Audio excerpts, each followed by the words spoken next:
Assalamualaikum warahmatullahi wabarakatuh. Alhamdulillahi rabbil alamin wassalatu wassalamu ala asyrafil anbiya'i wal mursalin wa ala alihi wa sahbihi ajma'in amma ba'du. Tuan-tuan dan puan-puan rahimani wa rahimakumullah. Alhamdulillah, malam ni kita meneruskan pembelajaran kita, pengukuhan kita berkenaan dengan fakta, informasi berkenaan dengan kisah para Nabi alaihi salatu wassalam, yang mana malam ni Alhamdulillah merupakan kelas kita buat malam yang ke-49. So dah siri yang ke-49. Kita telah pun bersama-sama membincangkan tentang persoalan, kemusykilan, kisah para Nabi alaihi salatu wassalam. So malam ni kita akan masuk kepada kisah dua Rasul, iaitu Nabi Allah Zakaria dengan Nabi Allah Yahya alaihi salatu wassalam. Okay. Kita lihat terlebih dahulu senarai semak. Senarai semak yang telah pun kita sediakan pada siri yang pertama pada tahun lepas.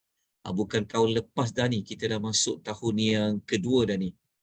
Sepatutnya penghujung 2023 kita dah tamat dah untuk modul ini, namun disebabkan cuti sekolah, jadi banyak perkara-perkara yang mendatang, jadi kita tangguhkan. Jadi insya-Allah malam ni kita akan sambung. Baik, kita lihat kisah Nabi Allah Yunus kita dah sebut minggu lepas kan. Okey, kisah Nabi Allah Zakaria. Okey, tengok ini adalah okey, sebelum tu tuan nampak tak saya bentangkan senarai semak ni? Nampak Ustaz? Kenapa suara saya tak keluar dekat headphone ni? Kejap Allahu Akbar. Okey.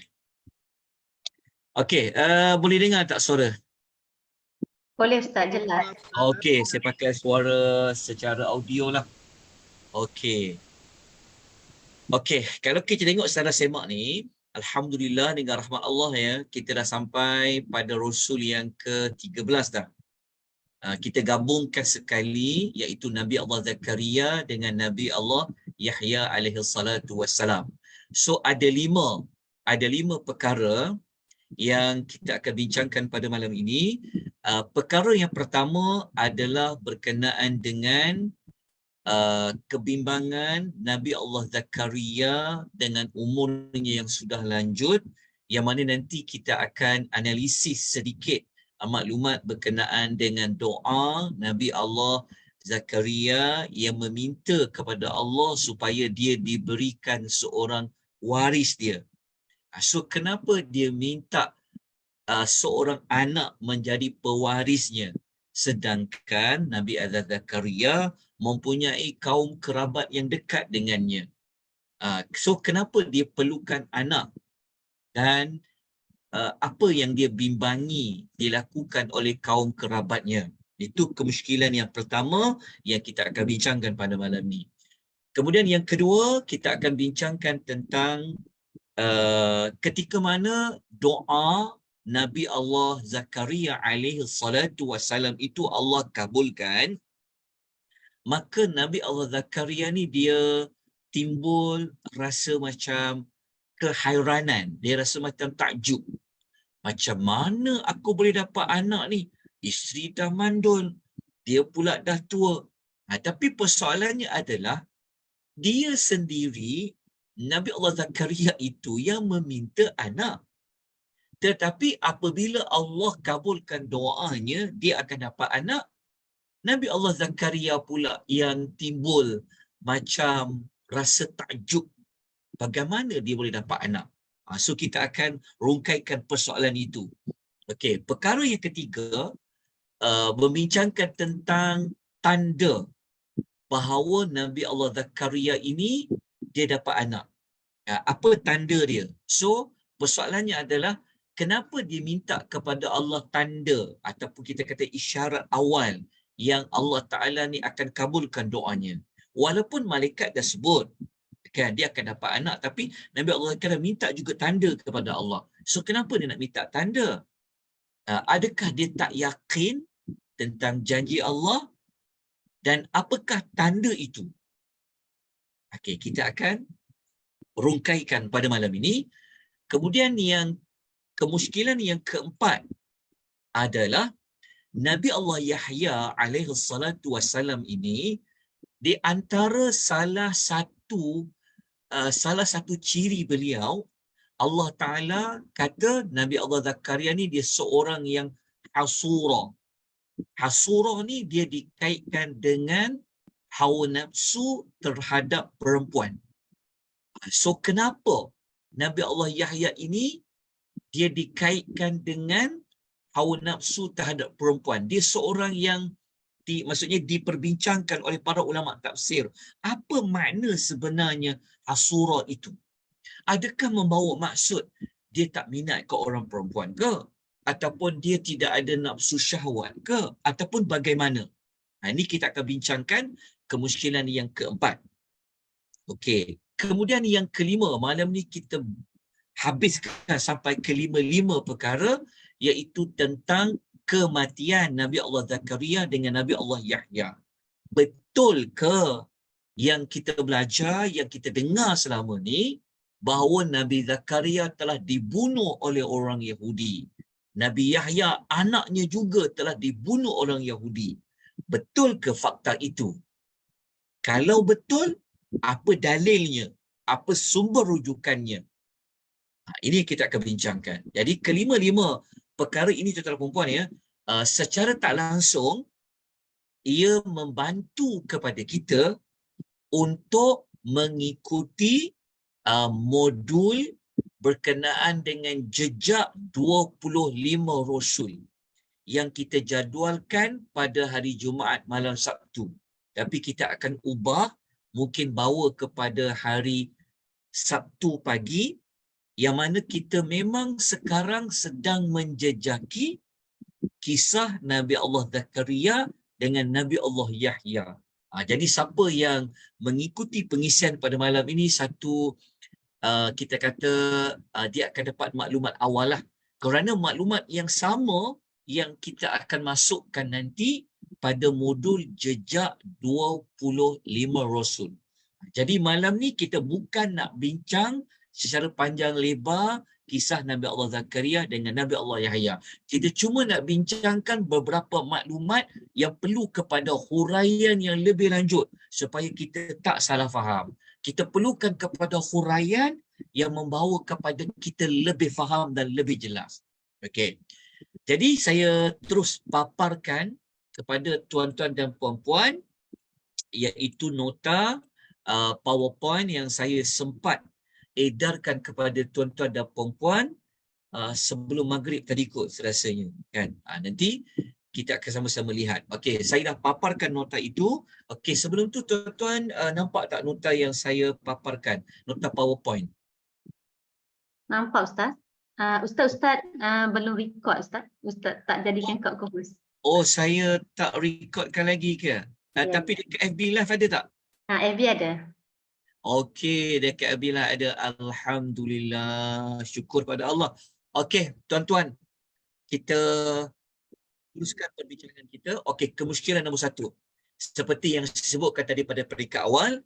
Okey, mari kita dapatkan dulu di mana maklumat yang mengatakan Nabi Allah Zakaria dia bimbang kalau dia tak ada anak lepas dia mati, lepas dia wafat, kalau tak ada anak dia bimbang. So kenapa? Okey, ayat yang kita akan rujuk adalah surah Maryam, surah yang ke-19, ayat 3, 4, 5 dan 6. So ada 4 ayat, boleh rujuk muka surat 305 dalam Quran. Sambil-sambil tuan-tuan dengar tu, tolong semak ya maklumat yang saya sampaikan ini. Kalau ada kesilapan penyebutan maklumat nama surah ke, nombor surah ke, ayat ke, muka surat, tolong maklumkan. Saya sangat menantikan sebarang pembetulan. Okey. Tak jadi masalah ya, betul tentang maklumat ni ya. Okey. Jadi kita lihat terus kepada ayat. Okey, tuan-tuan kalau ada maklumat nak betulkan, tuan-tuan boleh terus menyampuk, tak apa. Sepanjang saya bercakap, tiba-tiba tuan-tuan rasa perlu dibetulkan, tak apa, tuan-tuan boleh sebut terus. Tak jadi masalah. Okey, kita teruskan dengan ayat nombor 4. Tadi saya ambil nombor 3 ya. Saya nombor 3, 4, 5 dan 6. Okey, saya ambil terus. Betul lah, ada ayat 3, 4, 5, 6. Okey, kita tengok ayat dia. Saya baca secara laju ayat Qurannya, lepas tu terus pergi kepada membincangkan makna ayat itu. A'udzubillahi minasyaitonirrajim. Idh nada rabbahu nidaan khafiyya. Ketika Nabi Allah Zakaria dia berdoa kepada Tuhannya. Tuhannya di situ merujuk kepada Allah yang pencipta, yang pemilik segala-galanya, yang pentadbir, yang mengurus segala-galanya. Dia doa dengan penuh adab, dengan suaranya yang lembut, suaranya yang perlahan. Okey. Kemudian dalam doa itu, beliau telah menyebutkan perihal dirinya, yang mana dirinya ini adalah wahanal azmu minni. Dia dah tua sangat, tulangku telah lemah. Washta'ala ar-ra'su syaiba, kepalaku telah putih dipenuhi uban. Dia nak kata dia ni dah sangat tua dah. Dah tak berdaya dah. Kok apa tenaga pun dah tak banyak dah. Lepas tu dia mengatakan kepada Allah, walam akun bidu'aik rabbi syaqiyya. Tetapi dia yakin doa yang dia minta ini Allah akan kabulkan. Allah tak pernah kecewakan mana-mana manusia dalam berdoa. Okey. Kemudian ayat nombor 5. Ayat nombor 5 ini kita akan menemukan perbincangan kita yang mana Nabi Allah Zakaria alaihi salatu wasalam berkata, wa inni khiftul mawaliya min wara'i wa kanatim ra'ati aqra. Dan sesungguhnya aku, Nabi Allah Zakaria meluahkan kepada Allah, sesungguhnya aku ni khiftu maksudnya aku bimbang, aku takut al-mawali. Al-mawali ni maksudnya adalah kaum kerabatku. Min wara'i, sepeninggalanku. Min wara'i, wara'i tu macam di belakang lah. Jadi kalau kita nak masukkan dari konteks ayat, diterjemahkan kalau Nabi Allah Zakaria dah tak ada, so dia bimbang terhadap mawalia tu, kaum kerabat dia. Okey. Kita pendetailkan tentang al-mawali ini. Okey, al-mawali kalau kita merujuk dalam tafsir al-misbah. Okey, kenapa saya suka dedahkan tafsir al-misbah? Kerana di antara keistimewaan tafsir al-misbah yang ditulis oleh Pak Quraish Shihab rahimahullah, hafizahullah, beliau selalu akan membincangkan macam vocabulary. Dia akan bincang, okey, kalau kalimah ini jamak dia apa, mufrad dia apa makna asal dia, apa makna dari sudut literal meaningnya. Jadi dalam teks al-misbah mengatakan kalimah mawali. Kalimah mawali. Mawali tu dia tak ada lah yang urut sabda tu. Okay, kalimah mawali dekat ayat tadi tu adalah jamak, adalah gandaan banyak bagi kalimah maula. Jadi kalau satu bagi kalimah mawali adalah maula. So kalau banyak maula, dia jadi mawali. Yang mana maula ini berasal daripada kalimah wali. Kalimah wali. Daripada kalimah wali berkembang jadi maula. Maula itu mufrad, singular, dikembangkan lagi menjadi bilangan banyak, disebut mawali. Okey. Dari sudut makna, kata Pak Quraish Shihab dalam tafsir al-misbah, kalimah tersebut pada asalnya bermakna dekat. Maka apabila kalimah itu diletakkan dalam ayat tadi, maka makna ayat itu adalah kerabat yang dekat. Kerabat yang dekat ni maksudnya macam adik-beradik. Itu dipanggil kerabat yang paling dekat dengan kita lah. So yang disebutkan mawali yang Nabi Allah Zakaria bimbang ni adalah adik-beradik dia lah, kaum kerabat dekat dia. Dia bimbang berlaku kepada mereka. Bimbang apa sebenarnya? Bimbang apa? Okey, apa yang kaum kerabat dekat dia ni akan buat? Okey. Jadi kita lihat pentafsiran dalam tafsir Al-Quranul Azim, dalam tafsir Ibnu Katsir menjelaskan Nabi Zakaria dia bimbang jika kaum kerabat dia yang dia tinggalkan itu akan melakukan tindakan yang buruk kepada kaum sepeninggalannya.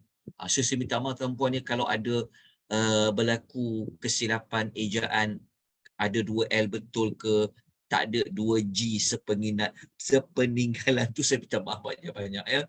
Sebab nak buat rakatan yang laju, jadi tak sempat nak semak. Okey, tapi moga-moga fahamlah. So Nabi Zakaria ni bimbang. Kita kena faham macam ni ya. Nabi Allah Zakaria, dia wataknya adalah seorang rasul. Dia adalah seorang nabi. Betul tak? Kan?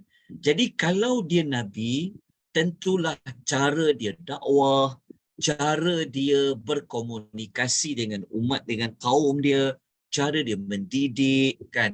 Mungkin caranya tak sama macam manusia yang biasa.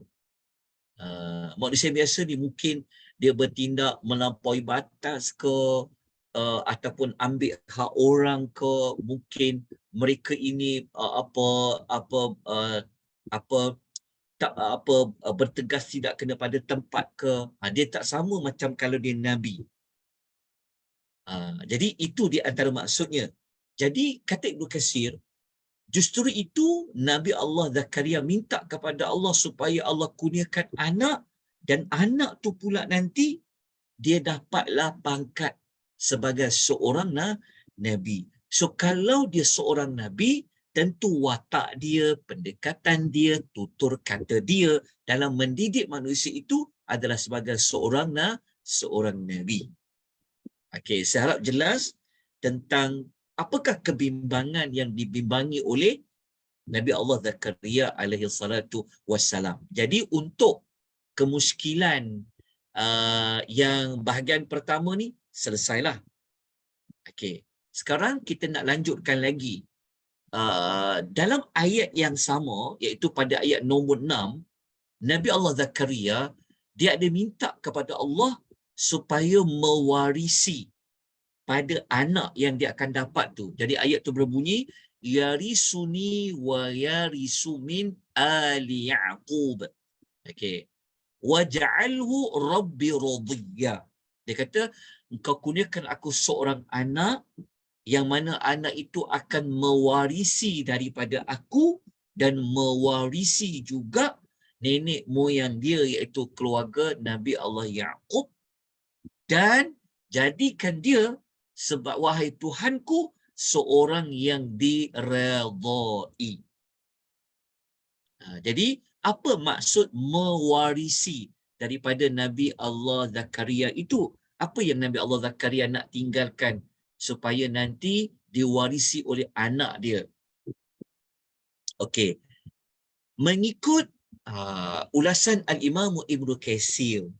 Al-Imam Ibnu Katsir diulah, dia kata, Nabi Allah Zakaria dia bukan bimbang kaum kerabat dia nak ambil harta dia ke, kan? Kerana Nabi Allah Zakaria dia bukan seorang yang kaya sampai perlu bimbang harta dia untuk diambil oleh adik-beradik, kan, oleh kaum kerabat dia. Tapi dia bimbang pasal apa?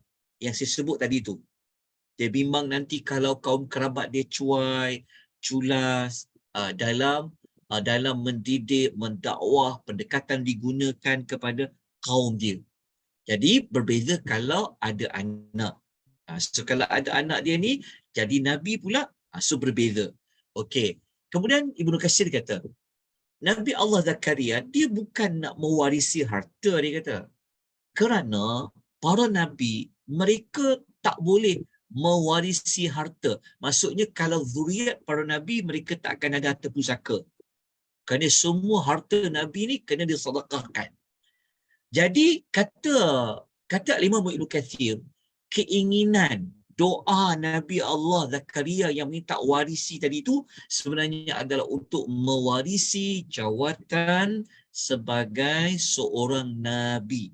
Macam mana nenek moyang mereka dahulu macam Nabi Yaqub. Kenapa sebut Nabi Yaqub?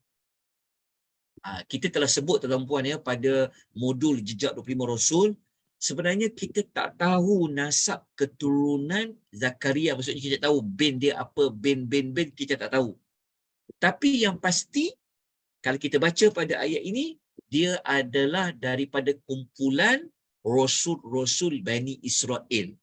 So disebut keluarga Nabi Yaqub ni, kerana Nabi Yaqub kan adalah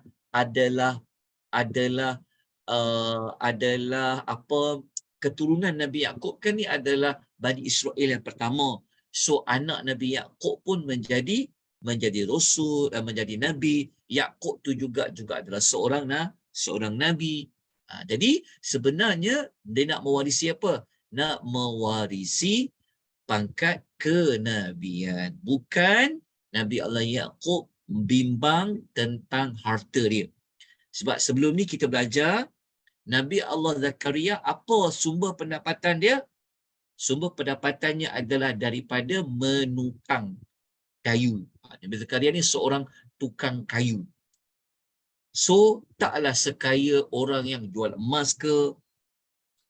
Tak sekaya orang yang ada harta banyak. Jadi, dia tak perlu bimbang pasal harta dia. Tapi yang dia bimbang adalah dari sudut agama, dari sudut dakwah.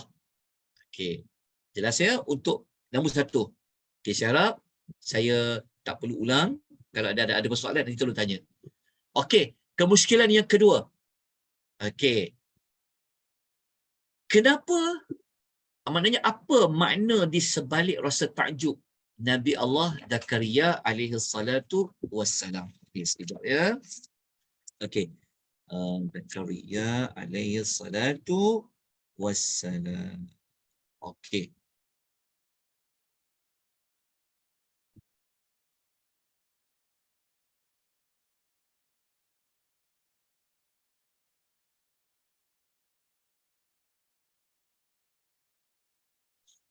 Sekejap puan ya.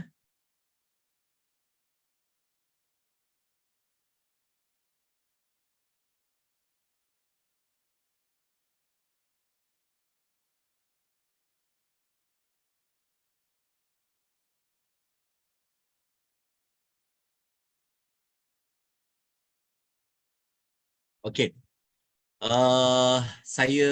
Kita rujuk ayat perbincangan kita. Ayat itu dalam surah Ali Imran. Saya takut saya termasuk salah ayat. Okey. Surah Ali Imran, okey, ayat 39 dan ayat yang ke-40, muka surat 55. Lepas tu kita rujuk dulu ayat ini. Okey, yang mana ayat ini Allah Subhanahu wa taala berfirman, فنادته الملائكة وهو قائم يصلي في المحراب أن الله يبشرك بيحيى مصدقا بكلمة من الله وسيدا وحصورا ونبيا من الصالحين. Okey.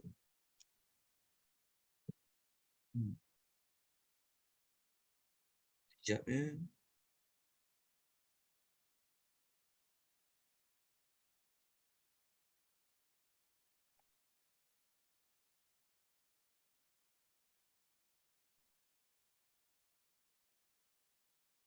Okey.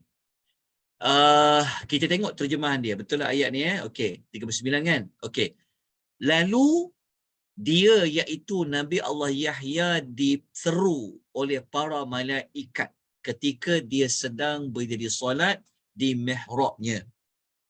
Okey, sambil malaikat itu berkata, sesungguhnya Allah memberikan khabar gembira kepada kamu dengan nak dapat seorang anak, namanya adalah Yahya.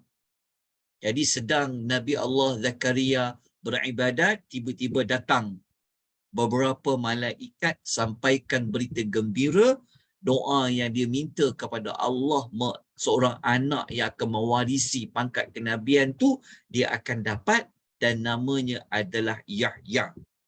Okey. Setelah Okey. Yang mana Yahya ni Allah berikan kepada dia beberapa ciri. Ada berapa ciri lah. Ciri pertama, kalau kita tengok dekat sini, Allah Ta'ala kata, pertama dia adalah musaddiqam bi kalimatin minallah. Ni yang pertama. Ciri anak yang kau dapat nanti Zakaria adalah wasayyidan. Yang kedua. Yang ketiga, wahasura. Yang kita akan bincangkan nanti sekejap lagi. Yang keempat, wa nabiyam minas salihin. So 4 ciri Yahya yang Allah akan lahirkan, yang Allah akan berikan kepada Nabi Allah Zakaria. Okey, mari kita tengok terjemahan ayat dia. Okay, sekejap ya. Saya ni sekejap ya, dia punya ni.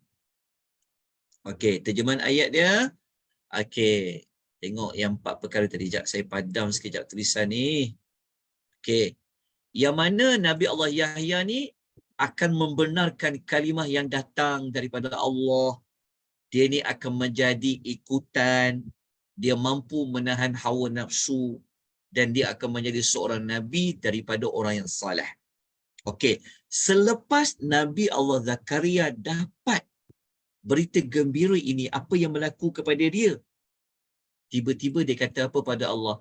Qala rabbi anna yakunu li ghulamun wa qad balaghani al-kibaru wa imraati aqirun. Dia kata, Nabi Zakaria dia berkata, bagaimana? Perkataan anna dekat sini ya. Anna dekat sini sebenarnya dia adalah persoalan. Dia adalah bentuk persoalan anna yang berkaitan dengan ketakjuban. Jadi anna ni kata, bagaimanakah aku boleh dapat seorang anak sedangkan aku ni dah sangat tua dah.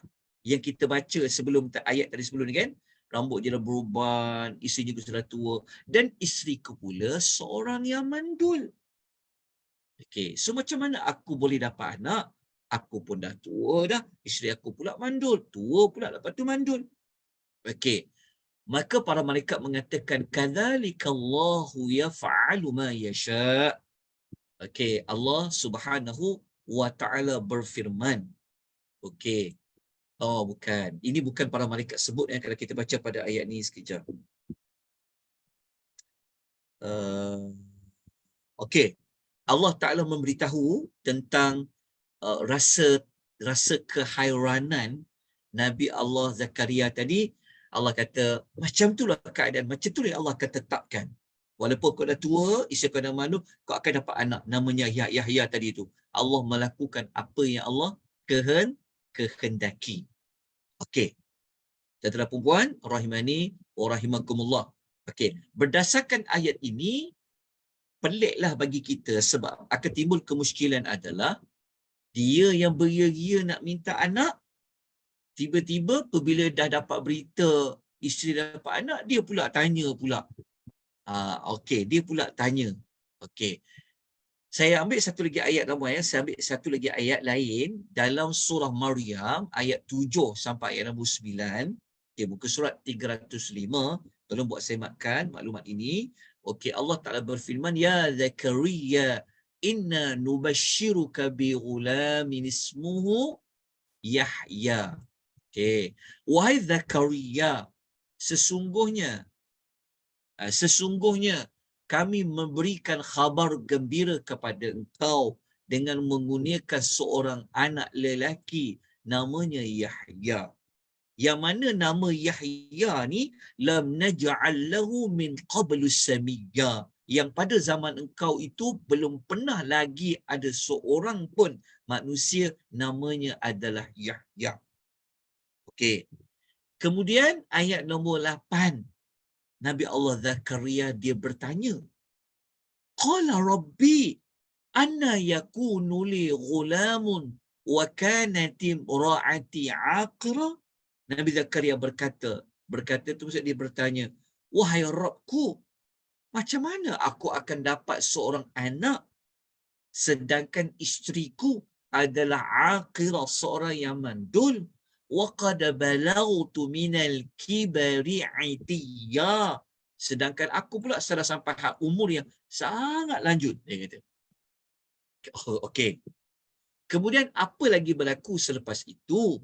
Maka dikatakan kepada Nabi Allah Zakaria, kadzalika, sudah ketetapan macam tu Tuhan akan buat. Qala rabbuka huwa alayya hayyinun wa qad khalaqtuka min qablu wa lam taku syai'a. Tuhan kata nak bagi kau anak namanya Yahya, kan, walaupun kau dah tua bangka, walaupun isi kau pernah mandul, kata Allah nak buat benda tu senang sangat. Allah Ta'ala bagi tahu bukti senang, macam kau dululah Zakaria. Engkau dulu kan tak ada. Betul tak? Macam mana aku ciptakan kau dulu, tiba-tiba engkau boleh ada. Okey, ayat 9. Okey. So, kat mana kemuskilan dia? Kemuskilan dia sebenarnya adalah, kenapa dia tanya? Sedangkan dia sendiri minta. Kan? Sebenarnya, Nabi Allah Zakaria, dia tanya tu sebenarnya. Okey ya. Pertama, kita kena dapatkan dulu. Okey, kita kena selesaikan kemuskilan dia. Okey. Kenapa dia tanya sedangkan dia sendiri yang meminta kepada Allah? Okey. Yang kedua, bentuk pertanyaan dia tu. Kenapa dia tanya bagaimana? Kan, kalau dia tanya bagaimana, macam nampak macam seolah-olah dia rasa macam Tuhan ni tak boleh buat ke? Tuhan tak boleh bagi anak walaupun kalau perempuan tu dah mandul. Betul tak? Kalau kita baca terjemahan ni macam nampak macam dia macam akan boleh bawa kepada salah faham. Kenapa dia tanya bagaimana? Okey, adakah dia tanya bagaimana tu membawa maksud dia rasa macam sangsi ke Allah Ta'ala boleh beri anak? Sebab dari sudut ilmu kedoktoran, memang sedia maklum kalau perempuan dah tua macam kita tahu kan, kalau perempuan dah tua, dah apa misalnya menopause dah tua, kalau tak mandul tak apa lagi, betul tak? Tapi kalau dah tua ni pun susah nak dapat anak. Tetapi dah lah tua, lepas tu mandul pula. So adakah dia tanya tu dia rasa macam Tuhan tak berkuasa ke? Dia tak yakin ke Allah Ta'ala ni boleh menjadikan, Allah Ta'ala boleh buat apa saja yang Allah kehendaki? Tak ada yang mustahil bagi Allah. Okey, tuan-tuan dan puan ya. So dekat sini kita kena selesaikan. Okey, Nabi Allah Zakaria, dia bertanya dekat sini sebenarnya bertanya dari sudut dia mengungkapkan rasa takjub. Bukan dia bertanya sebab macam orang kata dia minta dia tanya, kan, macam tak kena pula. Bukan maksudnya begitu, tapi dia bertanya kerana dia pertanyaan di sini bagaimanakah tu sebenarnya adalah pertanyaan yang menunjukkan rasa ketakjuban. Dia minta pada Allah, okey, dengan umur dia macam tu dia rasa takjub. Macam kita kata, ya Allah boleh buat ya. Bukan maksud dia bagaimana tu dia macam maksudnya dia bertanya tu sebenarnya adalah dengan nada untuk litakjub. Okay, ketakjuban. Okey.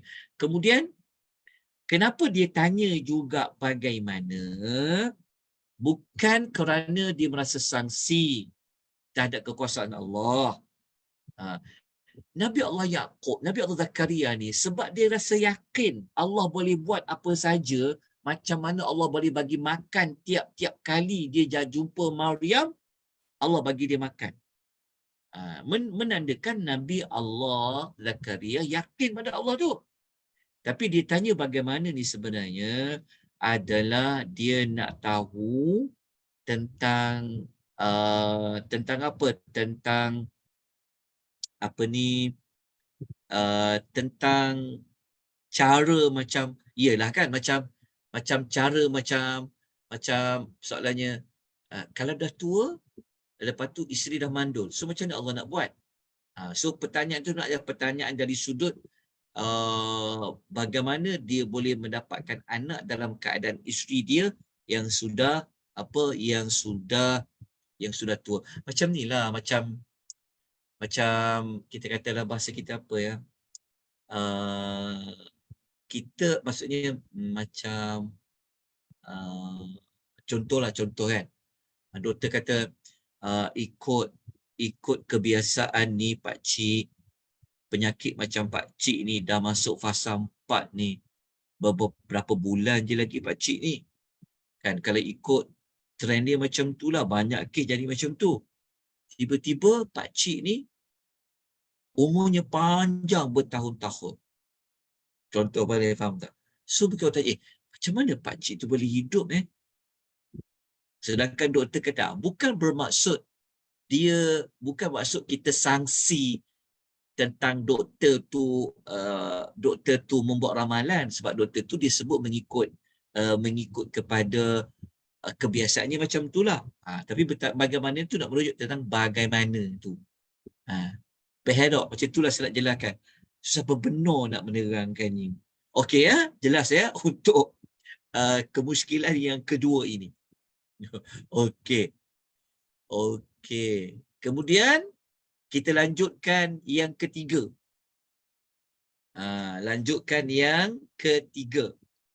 Iaitu Nabi Allah Zakaria meminta kepada Allah tanda bila dia akan mula dapat anak tu.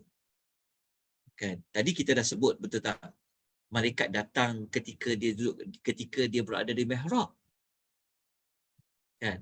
Maknanya pasti Allah akan bagi anak tu. Tapi kenapa dia nak minta tanda? Adakah dia tidak sabar-sabar? Ataupun apa sebenarnya yang dia sampai nak minta tanda tu? Okey.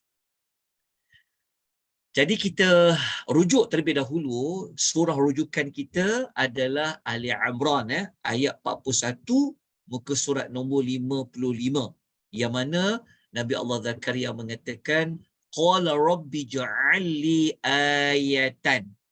Dia berkata, wahai Rabbku, wahai Tuhanku, berilah aku satu tanda. Bagilah aku satu tanda menunjukkan aku ni akan mula mendapat anak tu. Okey, lepas tu kalau kita baca dekat surah Maryam ayat nombor 10 sampai 11, muka surat 305, Nabi Allah Zakaria pun bertanya juga, qala rabbi ja'alli ayatan. Berilah aku satu tanda wahai Tuhan. Dekat dalam surah Maryam, Allah bagi tahu, okey, tanda dia adalah qala ayatuka alla tukalliman nasa thalatha layalin sawiya. Okey, Allah Taala kata, okey, kalau kau nak tahu tanda dia itu engkau takkan dapat berkata-kata dengan orang ramai selama 3 malam. Sedangkan sebelum sampai 3 malam tu engkau memang sihat, kau tak ada cedera apa-apa, tak ada. Kau memang boleh bercakap. Tapi tanda dia, dalam tempoh 3 malam, engkau tak boleh nak berbicara, kau tak boleh nak keluarkan suara untuk kau bercakap kepada orang ramai. Okey. Kalau kita baca dekat surah Ali Imran, ada penambahan maklumat. Allah kata, qala ayatuka alla tukalliman nasa thalatha ayyamin illa ramza. Allah berfirman, Allah berkata, okey, tanda dia, engkau tak dapat berkata-kata dengan orang ramai selama 3 hari. Walaupun kau tak boleh berkata-kata, tetapi engkau boleh menggunakan isyarat. Ramza tu rumus. Ramza tu menjadi isyarat. Okay, lepas tu Allah perintahkan dalam tempoh 3 malam tu, وَذْكُرْ رَبَّكَ كَثِيرًا وَسَبِّحْ بِالْعَشِيِّ وَالْإِبْكَارِ. Allah kata, dalam tempoh 3 hari tu, 3 malam itu, engkau kena وَذْكُرْ رَبَّكَ كَثِيرًا. Kau kena zikir banyak-banyak kepada Tuhan kau. Kau kena ingat Tuhan kau banyak-banyak. Wasabbih, lepas tu bertasbihlah. banyak-banyak bil ashi waktu petang wal ibkar waktu pagi. Ni pun satu lagi kemuskilan. Apa kemuskilan dia? Kemuskilan dia adalah okey, Nabi Allah Zakaria dalam tempoh 3 hari dia tak boleh bercakap. Dia tak boleh bersuara. Dia jadi seperti orang bisu lah. Kan? Tetapi Tuhan minta dia berzikir. Macam mana nak zikir? Macam nak sebut subhanallah ke? Macam nak sebut alhamdulillah? Kan lepas tu Tuhan minta kepada Nabi Allah Zakaria bertasbih pagi petang. Macam mana nak sebut bertasbih ni? Nak guna isyarat ke nak bertasbih? Okey. Okey, kita selesaikan dahulu kenapa dia nak minta tanda. Kenapa dia nak minta tanda? Okey. Kata Al-Imamu Ibnu Katsir, antara sebabnya adalah dia nak minta tanda ni supaya jiwa dia semakin mantap, hati dia semakin tenang, imannya lagi bertambah dengan apa yang Allah janjikan. Sebab sebelum tu kan malaikat datang menyampaikan berita gembira. Jadi untuk memastikan hati dia macam tenang, kan, tak rasa sangsi janji Allah tu nak bagi anak nama Yahya tadi tu kan, maka dia mintalah tanda pada Allah. Maka Allah pun memberilah tanda 3 hari 3 malam tu yang dia tak boleh berkata-kata. Bukan kerana Nabi Allah Zakaria ini dia sangsi tentang janji Allah Subhanahu wa taala. Okey, yang kedua, macam mana dia nak berzikir? Macam mana dia nak bertasbih pada pagi dan petang dalam tempoh 3 hari itu?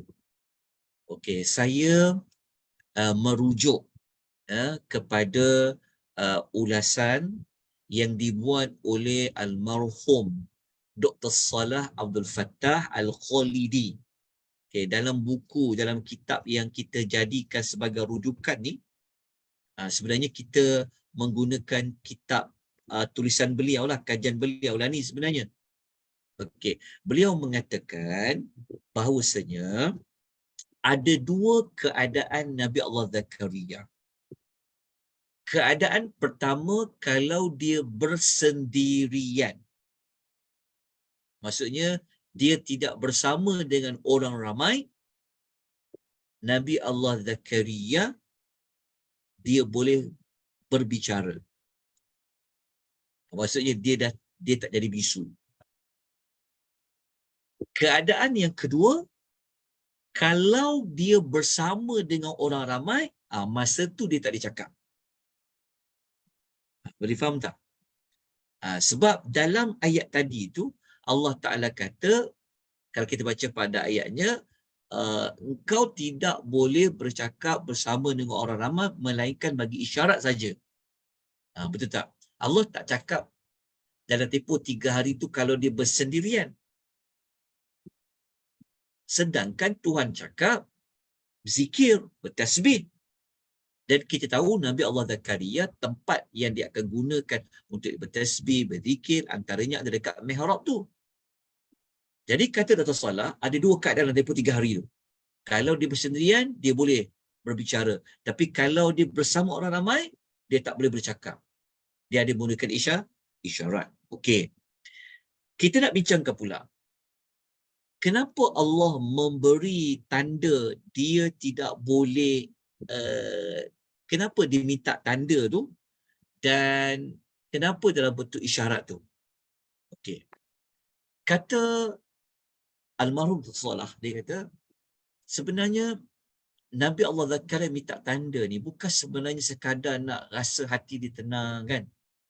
Tetapi dia sebenarnya dia nak menunjukkan kepada orang ramai, kepada kaum dia, bahawa Allah Ta'ala ni berkuasa.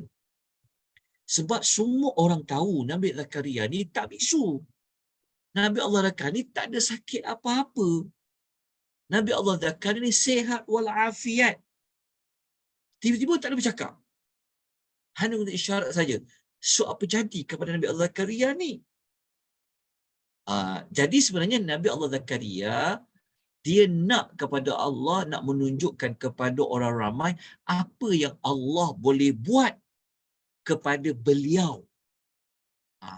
Kehebatan Allah, kekuasaan Allah tu, supaya orang ramai pun berkongsi, merasa takjub kepada kekuasaan Allah Subhanahu wa ta'ala. Okey. Jelas tuan puan? Rahimani wa rahimakumullah. Okey, selesai dah. Okey. Kemuskilan yang keempat adalah perbincangan kalimah hasura. Hasura ni apa? Okey. Kita tengok dulu, kita kembali melihat ayat yang ke-39 surah Al-Imran, surat 55. Okey. Yang kita baca tadi tu kan, yang 4 ciri Nabi Allah Yahya tadi tu. Okey. Kita nak bincang kalimah ni yang saya highlightkan dengan warna apa ni? Warna hijau biru ke hijau ni. Wahasura. Ya, wahasura ni. Wahasura. Okey. Sekejap ya. Wahasura ni terjemahan tuan-tuan diterjemah apa? Siapa ada Quran terjemahan sila tengok. Dia terjemah surah ni apa? Setiap punya terjemahan.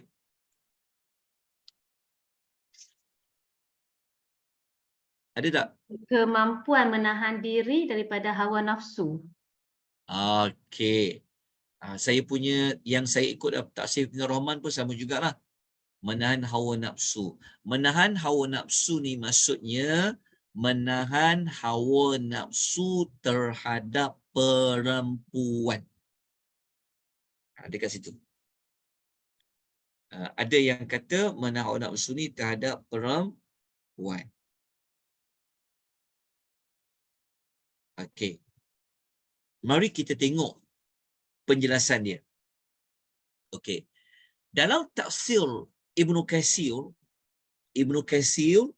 telah menukilkan beberapa tokoh ulama tafsir di kalangan para sahabat dan tabi'in. Contohnya Ibnu Mas'ud radhiyallahu anhu, Ibnu Abbas radhiyallahu anhuma, tabi'in Mujahid, Ikramah dan Ibnu Jubair mengatakan kalimah hasura tu apa? Hasura dekat situ maksudnya adalah allazi la ya'tin nisa, iaitu yang tidak mendatangi perempuan. Iaitu maksudnya hasura tu maksudnya wallazi la ya'tin nisa, iaitu yang tidak mendatangi perempuan. Maknanya yang tidak maksudnya dia dikaitkan dengan inilah isunya kan, maksudnya kenapa dia tak pergi mendatangi perempuan, kenapa dia tak nak kahwin, kenapa? Kat situ perbincangan dia tu, itulah kemuskilan dia. Okey ya. Dan ada juga pendapat yang mengatakan makna hasura tu adalah dia tidak ada syahwat kepada perempuan. Yang pendapat yang kata tak ada syahwat pada perempuan ni, pendapat itu tidak dipilih, tapi kita kena ambil yang tidak mendatangi perempuan ni. Kenapa? Dia sebenarnya yang lebih selamat adalah yang tidak mendatangi perempuan. Isunya adalah kenapa? Okey, kenapa? Okey. Kalau kita baca dalam pentafsiran Ibnu Katsir ya. Okey, kenapa? Okey, pertama kenapa nak kena bincang? Kerana begini. Ada ya pentafsiran ya yang bawa cerita Israiliyat dan sebagainya kata Nabi Allah Yahya ni dia tak ada kemaluan. Ada siapa cakap macam tu. Pendapat yang macam ni memang ditolak sekeras-kerasnya oleh para ulama. Dia kata takkanlah Nabi Yahya tu sampai macam tu Allah Ta'ala pilih di kalangan manusia. Okey, di pendapat ni ditolak. Lepas tu sekejap ya. Pendapat yang tepat adalah dia ini tidak mendatangi perempuan kerana apa? Okey. Jawapan dia adalah kerana, kata Ibnu Katsir, kerana Allah telah memberikan kekuatan kepada Nabi Allah Yahya ini dari sudut dia tidak fikir pasal perempuan tu. Itulah yang kita boleh sebutkan. Wahsura. Okey, tuan-tuan kena ingat ya, bukan bermaksud Allah Taala nak Allah Taala nak mengatakan bergaul dengan perempuan, berkahwin ni satu benda tak mulia. Tak. Kalau tak mulia, bapa dia sendiri kan ada isteri. Betul tak kan? So bapa dia sendiri minta ada anak. Menunjukkan para rasul ini mulia bukan pada dia bergaul dengan perempuan. Tak ada. Bergaul dengan perempuan tu maksudnya ada isteri lah. Kan Nabi SAW pun berkahwin. Okey. Tetapi dekat sini memang keistimewaan Nabi Yahya ni Allah jaga dia. Okey. Daripada dia bersama dengan perempuan. Bukan kerana Nabi Allah Yahya ni tak ada kemampuan untuk berkahwin ke, bukan kerana Nabi Allah Zakaria ni dia tidak ada nafsu syahwat kepada langsung sampai macam tak ada nafsu langsung ke perempuan ke, bukan itu perbincangannya. Tetapi memang Allah berikan sifat dia macam tu.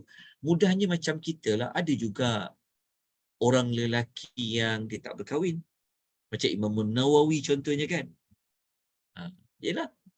Sebab hukum berkahwin ni dia ada banyak. Bukan wajib saja. Ada yang sunat, ada yang harus, ada yang haram. Kan? Jadi itulah maksud wahsura. Okay, so Allah ni nak jaga Nabi Allah Yahya ini daripada terlibat dengan mana-mana dosa, terutama dosa dengan perempuan ke dan dosa-dosa yang lain. Okay, wallahu ta'ala alam. Itulah yang dapat saya terangkan berdasarkan perbahasan para ulama tafsir.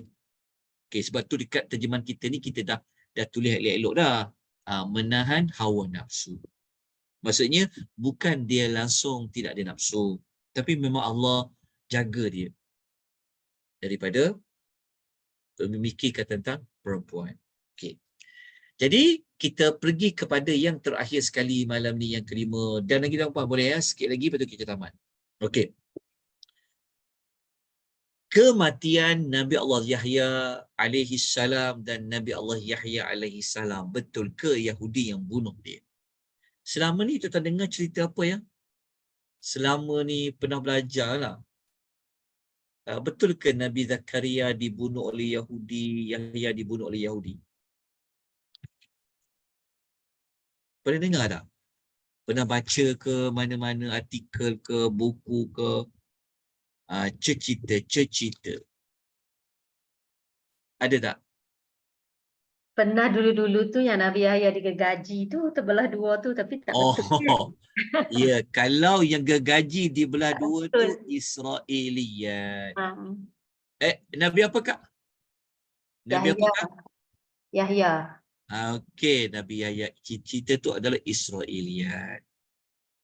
Okey, sebenarnya kematian Nabi Zakaria dengan Nabi Yahya tidak dijelaskan oleh Allah. Maksudnya, tidak ada mana-mana sumber yang sahih sama ada daripada Al-Quran ataupun dalam hadis Nabi SAW yang sahih yang menjelaskan maklumat itu. Maknanya kita tidak tahu bagaimanakah cara kematian Nabi Allah Zakaria dengan Yahya. Kalau yang kita tahu selama ini, ia bukan bersumberkan Al-Quran, bukan bersumberkan dalam hadis Nabi SAW sahih, tetapi bersumberkan pengkhabaran, penceritaan oleh ahlul kitab. Jadi adakah ahlul kitab tu cakap tak boleh terima? dia ada banyak perbincangan lah. Kan? Kita nak nafikan pun dalam isu ni pun tak boleh. Nak terima pun tak boleh. So, cara yang paling baik kita kata kita tak tahu. Allah tidak menjelaskan dia. Betul. Kalau ikut surat ni, dia dipunyi dalam pokok, digaji. Nabi Yahya dipenggal kepalanya. Okey. Jawapan dia seperti mana kata, kalau ikut kata kajian Dr. Salih Abdul Fattah Al-Khalidi, dia kata perkara ini termasuk dalam mim mubahamatil Quran allati lam yubayyinha. Memang Allah tak terangkan. Jadi kita kata apa? Wallahu ta'ala alim. Okey. Yahudi bunuh. Okey. Kalau ada pihak yang kata, dalam Quran kata memang Yahudi membunuh para nabi. Saya tunjukkan ayat dia. Memang siapa yang ikuti kelas yang kita buat tentang Yahudi, memang kita telah lalui. Orang Yahudi ni di antara kelakuan mereka, mereka suka bunuh para nabi. Antaranya surah Al-Baqarah ayat 87 muka surat 13. Memang Allah menyebut, Allah kata wa fariqan taqtulun. Kamu bunuh sebahagian para nabi ini. Ada nabi-nabi di kalangan kamu, di kalangan Bani Israil, kamu bunuh dia. Kalau kita rujuk dalam surah Al-Baqarah ayat 91, Allah sebut maklumat yang sama. Muka surat nombor 14. Kan Allah mengatakan kul falima taqtuluna anbiya Allah min qabl in kuntum mu'minin. Tuhan kata, kalau macam tu, kenapa kamu membunuh nabi-nabi Allah pada masa yang lalu kalau kamu benar-benar orang beriman? So Allah ungkitkan balik kisah nenek moyang orang Yahudi di Madinah. Nenek moyang korang dulu kenapa dia bunuh para nabi tu? Okey. Memang benar, kita tak nafikan memang orang Yahudi memang ada membunuh para nabi. Cuma nabi apa? Siapa nabi tu? Allah tak bagi tahu. Jadi kita pun tak boleh nak mengkonfirmkanlah nabi tu Nabi Zakaria dan Nabi Yahya. Tak ada. Quran tak kata nabi apa. Allah tak menjelaskan. Okey. Lepas tu pula, kalau kita kata Nabi Yahya digergaji ke dan sebagainya kan, dipenggal kepala dia, dia akan bertentangan dengan ayat Quran ni. Ayat Quran, kalau kita rujuk dalam surah Maryam, ayat nombor 15, muka surat 306, Allah bagi tahu Nabi Allah Yahya ini apa kelebihan dia. Allah kata, wassalamun alaihi yawma wulida wa yawma yamutu wa yawma yub'atsu hayya. Allah Ta'ala kata, 3 keadaan Nabi Allah Yahya ini Allah selamatkan. Allah bagi kesejahteraan. Allah kata sejahteralah ke atas diri itu Nabi Allah Yahya pada waktu dia lahir, 1, pada waktu dia wafat, dan pada hari dia dibangkitkan di hari akhirat. 3 situasi ini Nabi Allah Yahya mendapat kesejahteraan. Jadi kalau kita kata Nabi Allah Yahya ini, bukan kita katalah, kalau riwayat tu kata, Israel kata, Nabi Allah yang dipenggal kepala dia, so dia akan bertentangan dengan ayat 15 yang Allah Ta'ala kata dia sejahtera waktu dia wafat. Betul tak? So kalau dipenggal kepalanya, dia tak sejahtera lah ketika di hari dia diwafatkan oleh Allah Azza wa Jalla. Dia mudah je. Dalil yang paling kuat sekali, kita kena ambil kisah Nabi Allah Isa. Nabi Allah Isa sama macam Nabi Allah Yahya. Ayat dia sama bunyi dia. Kita tak catat, cuma saya minta maaf, saya tak letak dalam nota ini. Tuan-tuan boleh lihat dalam surah Maryam. Tengok ayat 33. Dalam surah Maryam ayat 33, Allah Ta'ala berfirman, wassalamun ala yawma wulidtu. Nabi Allah Isa, dia cakap, masa dia kecil tu dia cakap, wassalamun alayya yawma wulidtu. Dia kata Allah akan bagi kesejahteraan ke atas aku pada waktu aku dilahirkan. Wa yawma amutu, pada waktu aku akan mati, Allah akan bagikan kesejahteraan. Wa yauma ub'asu hayya, dan pada hari aku dihidupkan. Jadi macam mana dikatakan sejahtera Nabi Allah Isa ini Allah beri kepada dia? Antaranya Allah elak dia daripada diganggu oleh syaitan. Betul tak? Selamat dia lahir walaupun tanpa ada bidan, tanpa ada doktor. Mak dia seorang-seorang lahirkan dia di tempat yang jauh dari ramai. Itu masa sejahtera. Betul tak? Dan Allah selamatkan Nabi Allah Isa daripada orang tangkap, orang salib dia tu. Itulah maksud sejahtera. Jadi samalah maklumat macam Nabi Allah Yahya yang Allah Ta'ala kata dia sejahtera waktu dia mati. Ayat ini telah menolak pengkhabaran Israiliyat yang mengatakan dia mati dipenggal. Jadi kita nak kata apa? Ayat Quran kata Yahudi bunuh para Nabi, kita kata tidak kita ketahui siapakah Nabi dan Rasul itu. Dan pasti Nabi Allah Yahya memang Allah beri waktu dia mati dalam keadaan yang sejahtera. Maksudnya dia mati biasalah. Dia bukan mati dipancung ke, dipenggal ke. Macam Nabi Allah Isa, Allah selamatkan dia naik ke langit. Wallahu ta'ala alam. Baik tuan-tuan dan puan, saya harap tuan-tuan dan puan jelas tentang apa yang kita bincangkan dekat sini.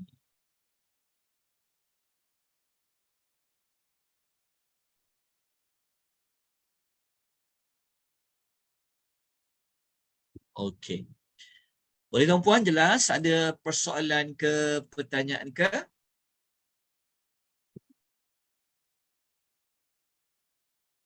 Okey, kalau tiada, dekat FB ada soalan tak? Tak ada, Ustaz. Okey. Alhamdulillah, kita selesai berbincangkan kisah Nabi Allah Zakariya dengan Nabi Allah Yahya. So, minggu depan, kita akan bincang tajuk ni. Sebelum kita berhenti, kita tengok dahulu. Okey, kita akan masuk Nabi terakhir, Nabi Isa. Rasul terakhir ini, Nabi Isa ni, ada 17 perbincangan tentang Nabi Allah Isa. So, mungkin kita akan ambil dalam 3 lagi siri kot. 3 siri lagi. Lepas tu, maksudnya kelas kita akan ada 3 kali lagi lah. 3 kali Isnin insyaAllah. Lepas tu kita akan tamatkan, apa kita tamatkan? Kita tamatkan buku ni lah. Kajian saya sebut tadi tu. Ni buku kita, rujukan utama. Kita nak tahu, tajuk kisah Nabi Allah Yahya dengan Nabi Zakaria tadi, sebenarnya kita dah sampai muka surat 300 ya. Kita dah sampai muka surat 374. Maksudnya sampai siri ke-48, 49 malam ni, kita dah seolah-olah kita dah baca kitab tu, bedah kitab tu kan, sebanyak 374 muka surat. So kisah Nabi Allah Isa ni kita akan bincangkan lagi insya-Allah 3 minggu ni. Maksudnya kita sasarkan bulan Januari 2024 ni kita tamat modul ini. Sebab nanti kita nak isi dengan pengisian yang lain insya-Allah. Jadi itu saja yang dapat saya kongsikan. Kalau ada sebarang penambahan maklumat yang lebih kuat, kalau ada sebarang pembetulan daripada fakta yang saya sampaikan, tolong maklumkan. Semoga kita dapat manfaat. Semoga kita semua diberikan rahmat oleh Allah Subhanahu Wa Taala. Kita jumpa lagi pada minggu yang berikutnya. Jazakumullahu khaira kepada semua. Barakallahu fikum, hayakumullah. Wabillahi taufiq wal hidayah. Assalamualaikum warahmatullahi wabarakatuh. Waalaikumsalam. Terima kasih Ustaz. Terima kasih semua. Jazakallah khairan. Waalaikumsalam warahmatullahi wabarakatuh.